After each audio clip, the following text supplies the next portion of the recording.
అందరికీ నమస్తే అండి. ఈరోజు నేను బ్రెస్ట్ ఫీడింగ్ గురించి చెప్తున్నాను. బ్రెస్ట్ ఫీడింగ్ బేబీ పుట్టగానే గంటలోపు తప్పనిసరిగా తాగించాలి నార్మల్ డెలివరీ అయినప్పుడు. అదే ఒకవేళ పెద్ద ఆపరేషన్ LSCS ఆపరేషన్ జరిగినప్పుడు ఇంకో కొంచెం టైం ఎక్కువగా తీసుకోవాలి. ఫస్ట్ బేబీకి ఆ కొలెస్ట్రామ్ అంటారు, కానీ ఆ కొలెస్ట్రామ్ ఇవ్వడం వల్ల చాలా లాభాలు ఉన్నాయి.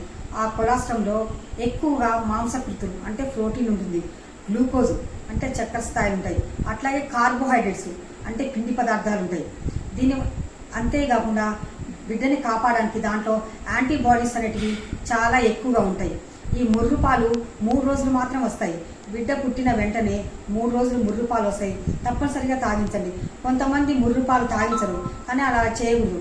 ఆ ముర్రుపాలు తాగించడం వల్ల బేబీకి 6 నెలల వరకు ఎలాంటి చిన్న అనారోగ్యాలు రాకుండా కాపాడుతుంది. కాబట్టి తప్పనిసరిగా మీరు పుట్టినరోజు దగ్గర నుంచి 6 నెలల వరకు ఇతరమైనటువంటి ఆహారాలు ఏమీ కూడా ఇవ్వకుండా కేవలము బ్రెస్ట్ ఫీడింగ్ని ఇవ్వాలి, అంటే తల్లిపాలని ఇవ్వాలి.